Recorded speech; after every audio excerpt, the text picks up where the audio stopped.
On a Tuesday morning in October of 2019, Marcus Del Vecchio stood on the edge of a grain storage facility outside Ottumwa, Iowa, and watched 2 years of planning turn to rot in front of him. He was 44 years old, and he had spent the last decade building one of the most successful mid-scale grain storage and transport operations in Wapello County. 3 facilities, 11 employees, contracts with 4 regional co-ops, and a direct pipeline to a processing plant in Burlington that bought more corn in a single quarter than most family farms produced in 3 years. He was, by every measure a man of his background could imagine, a success story. The problem was the grain. Let me tell you about what Marcus had done, because you need to understand the ambition before you can understand the failure. In the spring of 2018, Marcus had expanded his main facility by 40%. 2 new storage bins, each holding 80,000 bushels, a second pneumatic conveying system, and a commercial grain dryer that had cost him $340,000 installed and running. He had done it on credit, against projected forward contracts, because the analysis said commodity prices were trending up, and anyone who had storage capacity in the next 18 months was going to make serious money. That analysis wasn't wrong, exactly. It was just incomplete. What the analysis hadn't accounted for was an August that delivered 11 inches of rain across southeast Iowa in 14 days, followed by a harvest season where moisture content in the incoming corn ran 5 to 8 points higher than the projections. His dryer was a good machine, but it was sized for the old facility.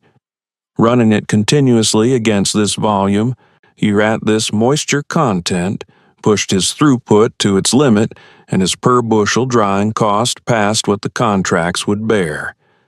So Marcus had made a decision that good businessmen sometimes make and almost always regret. He had accepted storage contracts on 60,000 bushels of corn that came in at 18% moisture and stored it at 15.5%, 2.5 points wetter than the standard threshold for long-term storage, with the intention of running it through the dryer in rotation before any spoilage could develop. He had been wrong about the timing. By the first week of October, 2 of the bins were showing elevated CO2 readings, which meant microbial activity, which meant heat pockets, which meant the grain was spoiling from the inside. He'd pulled samples. He'd called his agronomist, and he'd had 2 separate grain quality specialists out to the facility who had given him the same assessment in different words. The grain was compromised. Not all of it. Maybe 40% of what was stored was still within acceptable quality parameters if he moved it immediately. But the other 60%, somewhere between 35,000 and 40,000 bushels, had crossed a line. The processing plant in Burlington didn't want it. The co-ops didn't want it. One of his 3 contract holders had already sent a letter through their attorney suggesting that delivery of non-conforming grain would constitute a breach. His options, as laid out by his attorney on that Tuesday morning call, were not good ones, and he could attempt to blend the compromised grain into the acceptable inventory and hope the testing at the receiving end didn't catch the spread. And that option was not just financially dangerous, but the kind of thing that ends careers and occasionally ends in criminal charges. He could attempt to find a livestock feeder who would take damaged corn at distressed prices, maybe 40 cents on the dollar if he was lucky, which would cover roughly a third of the contract shortfall.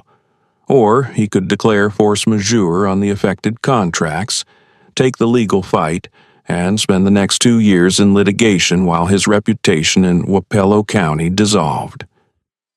He was standing at the facility gate on that October morning, phone in one hand and a coffee he hadn't touched in the other, when the truck pulled off the county road. Let me tell you about Elias Greer, because you need to understand the man before you can understand what he offered. Elias was 78 years old, and he had farmed the same 320 acres in rural Mahaska County for 52 years. His farm sat 7 miles north of Marcus's facility, and the two men knew each other the way men in small Iowa counties always know each other. Enough to wave, enough to stop at the same table at the co-op once or twice a year, not enough to have ever sat down for a serious conversation. Elias had come to that land as a 26-year-old with his wife Helen, who had died in 2009, and he had spent those 52 years building a farm that wasn't large by any modern measure, but was, by the assessment of every neighboring farmer who paid attention, nearly perfectly managed. He had made it through the farm crisis of the 1980s without losing an acre. He had made it through 3 separate commodity price collapses without missing a loan payment. He had a reputation in the county, not for being brilliant exactly, but for being someone who had seen enough and thought enough that he rarely made the same mistake twice. What most people in the county also knew, though fewer thought much about, was that Elias had been storing grain since 1973. Not at the commercial scale that Marcus operated.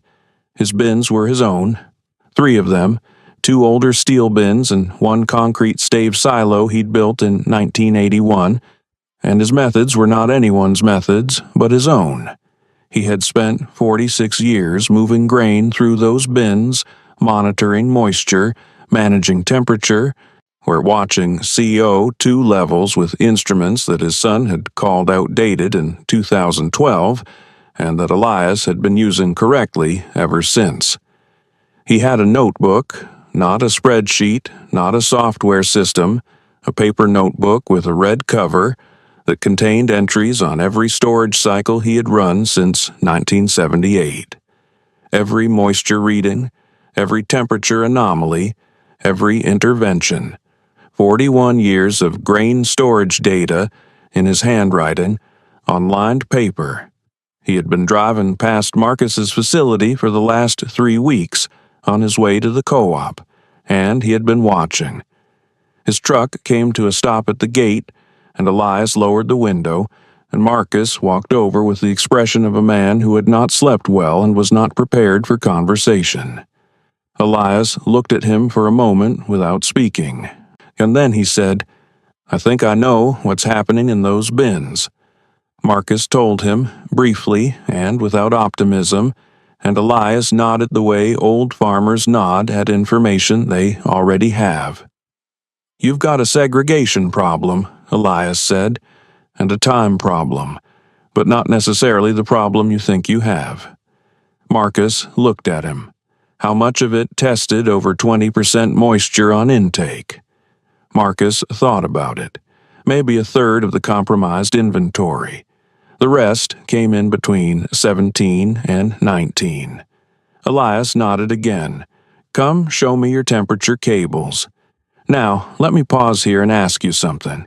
Have you ever watched someone arrive at a problem you had been inside for 3 weeks and start asking the right questions within 5 minutes? It's a specific feeling. It's not comfortable exactly. Or it's the feeling of realizing that the frame you've been using to understand your problem was the wrong frame, and that someone else, someone you barely know, someone who pulled off a county road in a truck that was older than your business, has a different frame entirely." Marcus Del Vecchio was not a man who accepted help easily.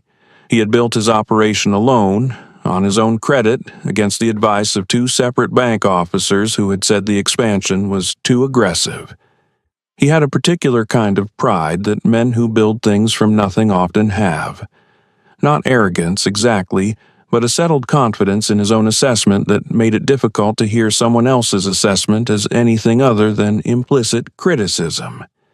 He showed Elias the temperature cables. Elias walked the bins, so he asked to see the CO2 readings for the past 3 weeks. He stood in the equipment shed for about 10 minutes looking at Marcus's drying system, and he asked 4 or 5 questions about airflow and plenum pressure that Marcus answered honestly and that Elias received without comment. Then they walked outside and Elias looked at the sky for a moment, which Marcus later said was the strangest part, and then he turned around. "You have a layer problem, not a total spoilage problem," Elias said. "Your hot spots are at the 8 to 14-foot depth in 2 of the bins. Below that, you've got grain that's salvageable if you move it in the next 10 days. Above and around the hot zones, your moisture is still inside the window for distressed sale to a livestock buyer. The issue is that nobody has moved this grain since intake, and it's stratified. Your CO, 2 readings are scaring you into thinking the whole bin is compromised, but CO2 doesn't diffuse evenly in a standing grain mass. You're reading the worst pockets, not the average condition." Marcus said, "The specialist told me the grain was compromised." Elias said, "The grain in the hot spots is compromised. The grain around the hot spots is stressed. Those aren't the same thing. And the grain at the bottom, below the thermocline, is probably fine. How deep is your reclaim auger reach?" He had Marcus there. The reclaim system was designed for flow, not for selective depth extraction. You couldn't pull selectively from the lower zones without disturbing the upper mass, which would spread the compromised material through the bins. Elias listened to this and said, "I know. That's why you need a different approach." Let me tell you what Elias proposed, because it was not anything Marcus had been offered by the specialist or the agronomist or the attorney.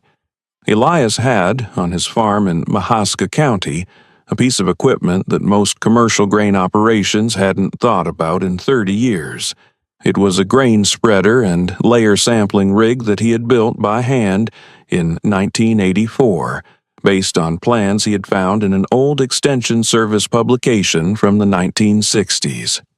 It allowed him to extract grain from specific depths within a bin without disturbing the surrounding mass. Essentially, a targeted extraction device that worked on differential pressure rather than mechanical auger force. It was not elegant. It was not fast. It was built from steel pipe, a modified centrifugal blower, and an airtight intake manifold that Elias had fabricated himself in a shop behind his barn. It weighed 340 pounds and moved on a shop-built dolly. No manufacturer made it. No dealer stocked parts for it. The only reason it existed was that Elias Greer had needed it in 1984, when he had a similar stratification problem in his own bins, and had decided to build it rather than lose the grain. Marcus's foreman, a 38-year-old named Pete Sorensen, who had been running grain operations for 15 years, walked into the conversation at this point and listened to the description of the device with an expression Marcus later described as politely skeptical. Pete said, "So you're saying you can extract from specific depths without cross-contaminating the surrounding inventory?" Elias said, "In my bins, yes. Whether your bins will cooperate is a separate question. But the physics don't care about the bin size." Pete said, "No offense, but that kind of device would have been in circulation if it actually worked that way." Elias looked at him without any particular expression. Then he said, "It worked in 1984, and it's worked every time I've needed it since.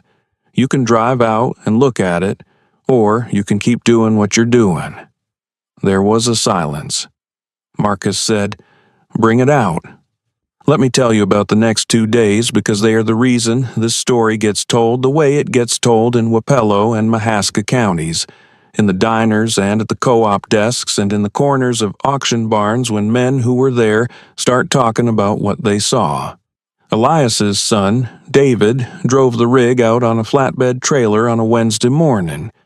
and what arrived at Marcus's facility was not impressive to look at.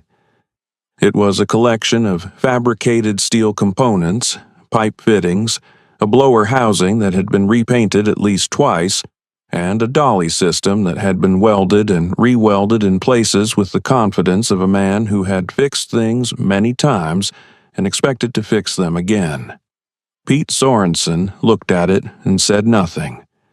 Two of Marcus's other employees said nothing either, though they said it in a way that communicated something.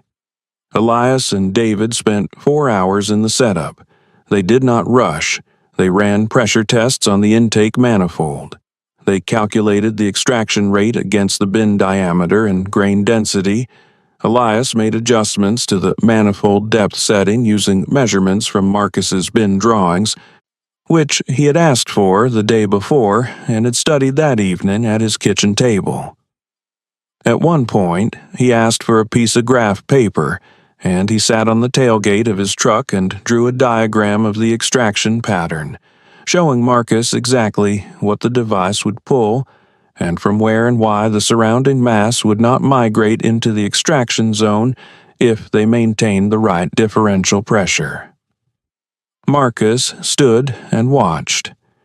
He had been in grain operations for 15 years. He had been to trade shows in Des Moines and Indianapolis. He had $340,000 of commercial drying equipment 40 yards from where he was standing.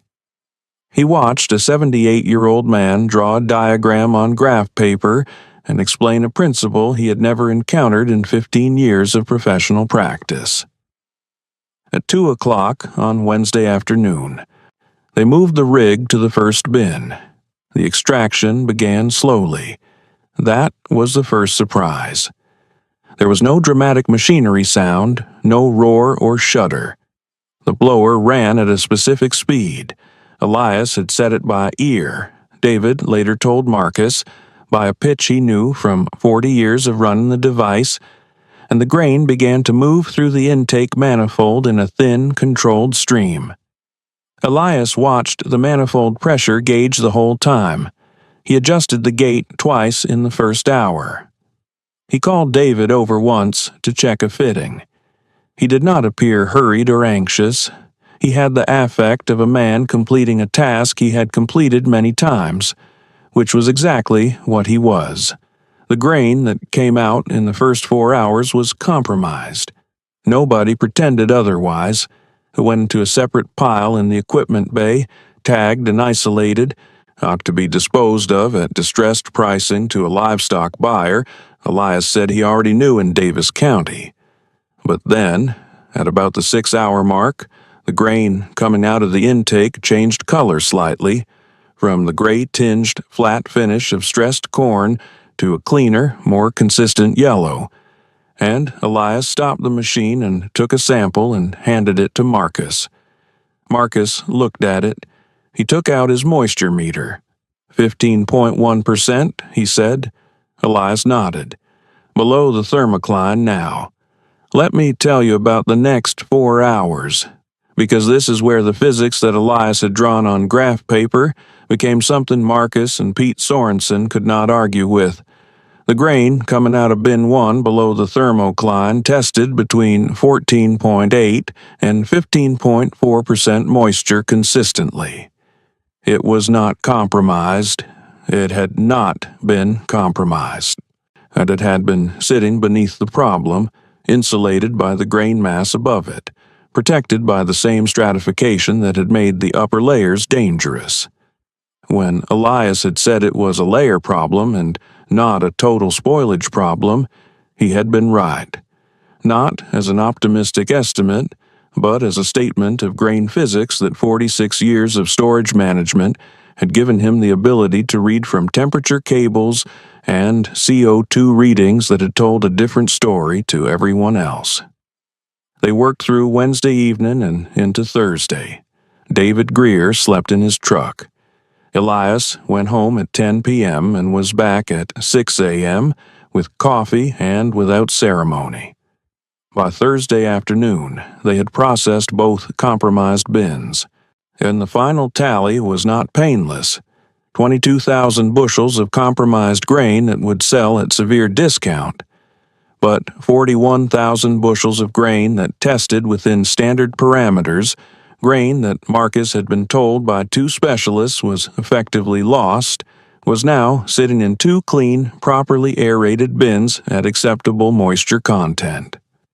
The processing plant in Burlington took the first call on Thursday evening. The contract holders received revised delivery schedules on Friday morning. The attorney was informed that the force majeure letter would not be necessary. Marcus Del Vecchio sat in his office on Friday afternoon and did an accounting. The distressed grain sale would net him roughly 38 cents a bushel on the compromised inventory. A loss, but a recoverable one. The salvaged grain would fulfill his contracts at full contract price. At the total financial damage, which had looked like potential ruin a week earlier, was now something he could absorb over the next 18 months without losing any of his facilities or his contracts. He had not been saved entirely. He had been saved enough, which was all that the situation had ever required, and which was something that no one with commercial equipment or professional credentials had been able to tell him. He drove to Elias's farm on Saturday morning. Elias was in the shop behind his barn, running a weld bead on something Marcus didn't recognize, and he turned off the welder and lifted his hood and looked at Marcus without surprise. Marcus said, "I owe you more than I can pay you." Elias said, "You don't owe me anything." Marcus said, "I want to pay you. Name a number." Elias thought about this. He said, "Send a check to the Mahaska County Extension Office. They're trying to keep the grain storage program funded. $1,000 would help them." Marcus wrote the check that afternoon for $3,000. But that's not what Marcus wanted to understand. He stayed for 2 hours in Elias's shop, and he asked questions, and Elias answered them with the patience of someone who had been waiting a long time for someone to ask. He talked about moisture stratification, about the difference between CO2 as a diagnostic tool and CO2 as a sentence, about the ways that commercial grain storage had optimized for throughput and lost something in the exchange.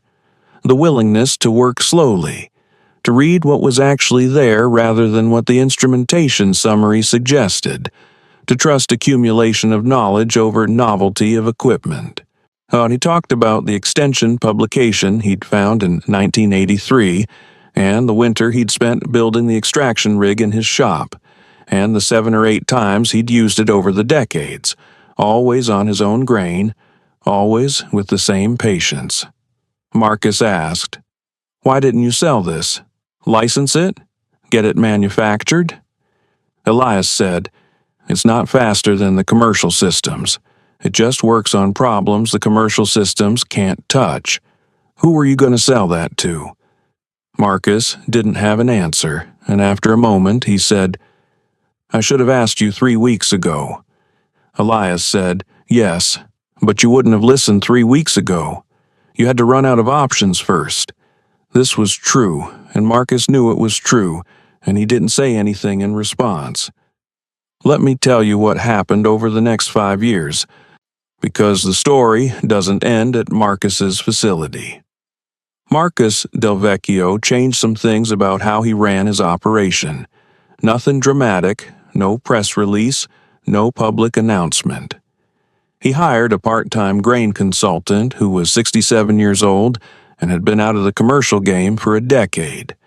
A man named Harold Fink, who had worked for a co-op for 30 years and who charged half what the credentialed specialist charged and who Marcus found through Elias. He started maintaining paper records alongside his digital monitoring, not because paper was better, but because the act of writing down the readings forced a different kind of attention than glancing at a screen. He started driving out to Elias's farm every few months, not for any specific reason, but because he had realized that the education available in a Mahaska County shop was not available anywhere else, and that he had almost missed it entirely. Elias Greer died in March of 2023 at the age of 81 in the house he had lived in for 52 years. His funeral in Oskaloosa had 200 people in attendance, which was remarkable for a man who had never sought any kind of recognition and who most people in the broader agriculture community had never heard of. David Greer inherited the farm and the 3 bins and the shop full of fabricated equipment, including the extraction rig, which David continued to maintain with the same meticulous care his father had brought to it. He ran the farm the same way his father had run it, not because the methods were the only possible methods, but because they worked, and because David had been watching them work his entire life. Let me tell you one last thing, because it is the reason this story is still told. In the fall of 2024, a younger grain operator in Wapello County, a 31-year-old named Tyler Marsh, who had started his storage business in 2021 and who had expanded aggressively on the same logic Marcus had used 6 years earlier, found himself with compromised grain, an attorney on the phone, and a set of options that did not include any good ones. He had heard the story about Marcus and Elias. Everyone in the county had heard the story about Marcus and Elias. But hearing a story and believing in it are different things. And Tyler Marsh had grown up in an era of precision agriculture and satellite yield monitoring and AI-driven commodity forecasting. And the idea that the answer to his problem was a hand-built extraction rig on an old man's farm was not the first place his mind went. Marcus Del Vecchio drove over to Tyler Marsh's facility on a Wednesday, uninvited, the same way Elias had driven to his. He looked at the temperature cables. He asked about the CO2 readings. He stood in the equipment shed and looked at Tyler's drying system and asked 3 or 4 questions about airflow and plenum pressure. Then he said, "I know someone you need to call." Tyler said, "Who?" Marcus said, "David Greer, Mahaska County. He's got a piece of equipment that doesn't look like much and works on principles they stopped teaching in the certification programs 30 years ago. You'll think it's a joke when you see it. Call him anyway." Tyler said, "Is it going to be faster than my system?" DeMarcus looked at him with an expression that Elias Greer would have recognized. He said, "It's going to work on the problem you actually have, instead of the problem your equipment was designed for. That's not the same as fast." There was a silence. Tyler Marsh called David Greer that afternoon. David Greer arrived the next morning with the extraction rig on a flatbed trailer, and it was not impressive to look at. Fabricated steel, pipe fittings, a blower housing that had been repainted at least twice, a dolly system that had been welded and re-welded with the confidence of a man who had fixed things many times and expected to fix them again. Tyler's 2 employees looked at it and said nothing in a way that communicated something. David ran pressure tests on the intake manifold, that he made adjustments using measurements from the bin drawings he had asked for the day before. He sat on the tailgate of his truck and drew a diagram on graph paper, the same kind of graph paper, the same red-covered notebook, showing exactly what the device would pull and from where and why the surrounding mass would not migrate into the extraction zone if they maintained the right differential pressure. The words were almost the same as the words his father had used in 2019, because the physics were the same, and because David had been watching his father use them since he was old enough to stand next to a bin and hold a sample bag. Tyler Marsh's grain was salvaged. Not all of it. Nothing is ever all of it, but enough. Enough to meet his contracts. Enough to keep his operation whole. Enough to matter. Some things are not built to be sold. Some things are built to solve a specific problem with the right tool in the right hands at the right moment. and they get passed from father to son along with the red notebook and the measurements and the years of understanding that no certification program offers and no commercial system has ever found a way to sell back to the people who need it most. The specialists will tell you about throughput. The dealers will tell you about capacity. The attorneys will tell you about risk, and then the grain will be compromised, and the options will run out, and someone will pull off a county road and ask to see the temperature cables, and everything will depend on whether you have the humility to let them in. The extraction rig is still in the shop in Mahaska County.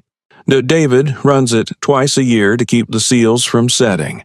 He replaced one fitting in 2022 and the blower housing gasket in 2023 and otherwise has touched nothing his father touched.